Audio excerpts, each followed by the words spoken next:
പ്രിയപ്പെട്ടവരെ നമസ്കാരം. അഗ്രവിഷനിലേക്ക് എല്ലാവർക്കും സ്വാഗതം. ഇപ്പോൾ എന്തൊരു ചൂടുകൂടിയ സമയമാണല്ലേ. നമ്മൾ മനുഷ്യരെ പോലെ തന്നെയാണ് ചെടികളും ഒക്കെ. അപ്പോൾ നമ്മൾ പച്ചക്കറികളും അടുക്കളത്തോട്ടം അതുപോലെ പൂന്തോട്ടം ഒക്കെ ഉള്ള ആൾക്കാർ വളരെയധികം ശ്രദ്ധിക്കണം. നമ്മുടെ ചെടികളൊക്കെ എളുപ്പം വാടിപ്പോകും ഈ സമയത്ത്.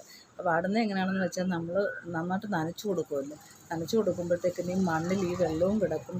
നല്ല ചൂടുള്ള സമയമാകുമ്പോഴത്തേന് എൻ്റെ വേര് ചീഞ്ഞു പോകും. അപ്പോൾ ഒത്തിരി വെള്ളത്തിൽ നനയ്ക്കാതെ നിങ്ങൾ മണ്ണ് ഡ്രൈ ആകാത്ത രീതിയിൽ നന്നായിട്ട് നനച്ചു കൊടുക്കുക. പച്ചക്കറികൾക്കും അതുപോലെ തന്നെ ചെടികൾക്കും ഒക്കെ. ചട്ടിയിലാണെങ്കിലും ഗ്രോ ബാഗിലാണെങ്കിലും ഡ്രമ്മിലും ഒക്കെ ആണെങ്കിലും നടുന്ന ആൾക്കാരുണ്ടല്ലോ. മണ്ണിലാണെങ്കിൽ അത്ര വലിയ കുഴപ്പം വരുന്നില്ല. പൊതയിടാം, ചട്ടിയിലൊക്കെ പൊതയിടാം. അപ്പം നമ്മൾ കരിയിലകളൊക്കെ ഉണ്ടെങ്കിൽ അതൊക്കെ എടുത്ത് ചട്ടിയുടെ ചൂടിലൊക്കെ വെക്കുക. പിന്നെ ഒരു ഐഡിയ പറയാം. തെർമോക്കോളില്ലേ, തെർമോക്കോളൊക്കെ ചെറുതായിട്ട് പൊടിച്ചിട്ട് ചട്ടിയുടെ സൈഡിലൊക്കെ വെച്ച് കൊടുക്കുക. എന്നിട്ട് നമ്മൾ നനയ്ക്കുമ്പോഴത്തേക്കും ഈ ഇലകളിലൊക്കെ രാവിലെ ഇലകളിലൊക്കെ വെള്ളം നിൽക്കുന്ന രീതിയിൽ നന്നായിട്ടൊന്ന് സ്പ്രേ ചെയ്ത് നനച്ച് കൊടുത്തു കഴിഞ്ഞാൽ ഇലകൾക്കൊക്കെ നല്ലൊരു ഊർജ്ജം കിട്ടും. അപ്പോൾ അതിൻ്റെ ആ ഇല വഴി തന്നെ അത് അബ്സോർവ് ചെയ്യുകയും ചെയ്യും.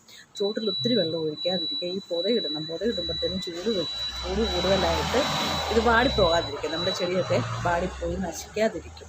അപ്പോൾ അങ്ങനെ എല്ലാവരും ശ്രദ്ധിക്കുക. വൈകുന്നേരങ്ങളിൽ പറഞ്ഞതുപോലെ തന്നെ നന്നായിട്ടൊന്ന് നനയ്ക്കുകയും സ്പ്രേ ചെയ്യുകയും ചെയ്യണം. ഇലയിലെല്ലാം വീഴത്തക്ക രീതിയിൽ വെള്ളം അങ്ങനെയൊക്കെ ചെയ്യുമ്പോഴത്തേക്ക് നമ്മുടെ ചെടികൾ നല്ല പച്ചപ്പോട് തന്നെ നിൽക്കും, വാടത്തില്ല. അല്ലെങ്കിൽ മണ്ണിലോട്ട് വെള്ളം കെട്ടിക്കിടന്നിട്ട് മണ്ണിലെ ചൂടും ഈ വെള്ളത്തിൻ്റെ ചൂടും എല്ലാമായിട്ട് വാട്ടൽ രോഗം വന്നിട്ട് നമ്മുടെ ചെടി വാടി മഞ്ഞളിപ്പ് വന്ന് ചെടി എങ്ങനെ നശിച്ചു പോകും. അതെല്ലാവരും ശ്രദ്ധിക്കണം. പറ്റുമെങ്കിൽ ഈ ഒരു സമയം നമ്മൾ ചെടിയൊക്കെ ഒന്ന് പ്രൂൺ ചെയ്ത് കൊടുക്കുന്നത് നല്ലതാണ്. ഒത്തിരി ഇലയൊന്നും കണ്ടിക്കാതെ കുറച്ചൊക്കെ ഒന്ന് പ്രൂൺ ചെയ്ത് കൊടുത്തു കഴിഞ്ഞാൽ വെള്ളം ഒഴിക്കുമ്പോഴത്തേക്കും അവർക്ക് അടുത്ത മുളയുണ്ടാകുകയും അത് പൂക്കൾ നന്നായിട്ട് മൊട്ടുകൾ കൂടുതലുണ്ടാകുകയും നമ്മുടെ പച്ചക്കറികളൊക്കെ ആണെങ്കിലും കൂടുതലുണ്ടാകുകയും ചെയ്യും. അപ്പോൾ അങ്ങനെ എല്ലാവരും ഒന്ന് ശ്രദ്ധിക്കുക. പിന്നെ അടുക്കളത്തോട്ടമുള്ള ആൾക്കാർ പ്രത്യേകിച്ച്. ശരി.